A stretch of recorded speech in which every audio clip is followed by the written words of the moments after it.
On November 5th, 1830, after hearing much about the church and traveling 20 miles away from home to see it for himself, John Murdock was baptized a member of the Church of Jesus Christ of Latter-day Saints. He was confirmed and ordained an elder 2 days later. He had been on a self-employed search for truth for over 13 years, and he had finally found what he was looking for. John returned home and began to teach his brother and his wife the gospel, both of whom accepted and were baptized soon after. He spent the next 4 months preaching locally to others and baptized many people. But the following April, tragedy struck. His wife died 6 hours after giving birth to twins. After much deliberation, John exercised much faith and decided it would be best to split up his 5 children among friends. He asked Joseph and Emma Smith to adopt the 2 young twins, Joseph and Julia. 2 months later, John was called to serve a mission to Missouri. Taking great courage and even greater faith, he left his home and life in Ohio to accept the call. He served diligently and returned a year later.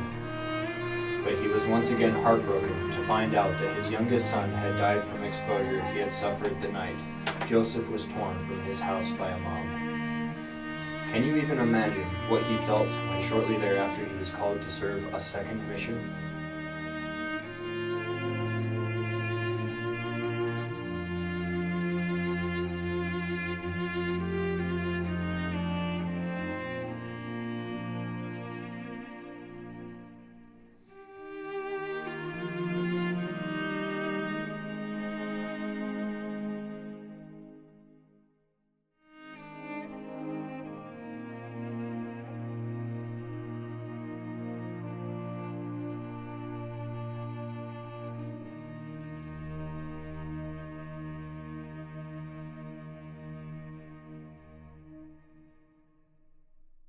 Well, it greatly strengthens my testimony of faith because I know that whatever any pioneer really went through was so much harder than what I have to go through today.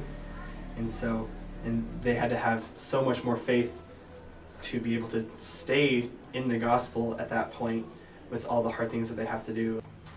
I think it kind of shows the potential for faith. Like, their faith was so great and they did so much relying solely on their faith, and it really shows the potential that faith has to be so great, and it kind of gives you a point to which you want to stretch your faith and you want your faith to grow.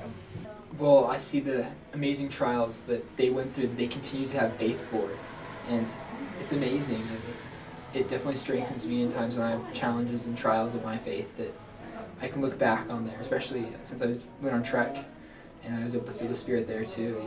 That it's amazing what they did and helped strengthen me in my times of my trial.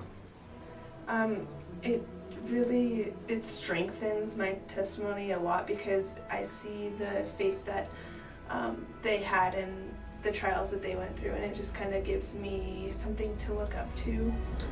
Well, this story shows a wonderful example of the diligence that the saints had to keep during these hard times, and this took a great amount of courage for him to be able to leave his family, especially after such hard times that they've had, and it's just so powerful that he was so strong to be able to do this. So because I have to live up to that legacy, I want to be able to be the best person that I can be, so I can so other people can look back at me and maybe I can help inspire other people to do the same thing. I feel like it kind of puts a pressure on you. Like, you want to be that great. You want to have that amount of faith and that testimony in you, and it can affect your actions because if you're not living to a point where you can grow your faith, then your faith isn't going to grow. I am getting ready to go on my own mission, and it's amazing to see what the early saints did, especially Brother Murdock, the sacrifices they made in the beginning of the church, the early part of the church, to grow the church to the point to where I don't have to. I'm very grateful for that I am able to go when I'm 18 instead of when I'm older with a family and have to leave. It's an amazing sacrifice that they made for us.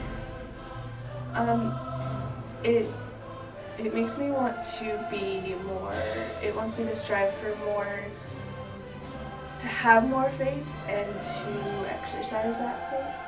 Well, I feel like that is those are huge shoes to fill. For such a great man to do so much for the church, serve so many missions, is just incredible. And I know that with the Spirit on my side and with the Lord, I believe I would be able to do that. Well, I just plan to live as Christ-like as I can, and to just try my best and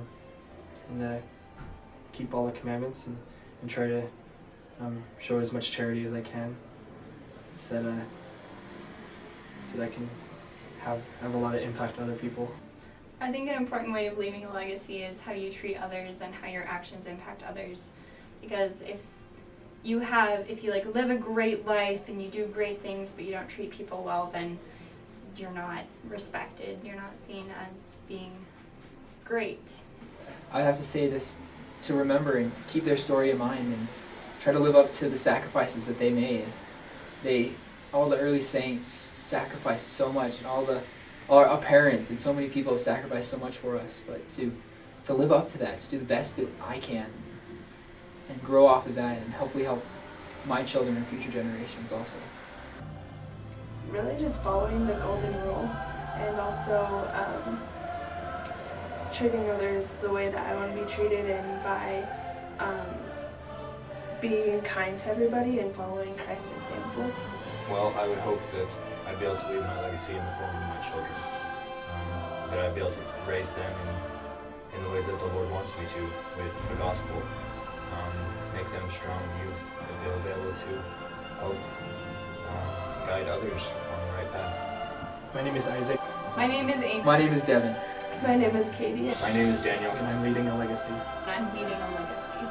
And I'm leading a legacy. And I'm leading a legacy. And I'm leading a legacy.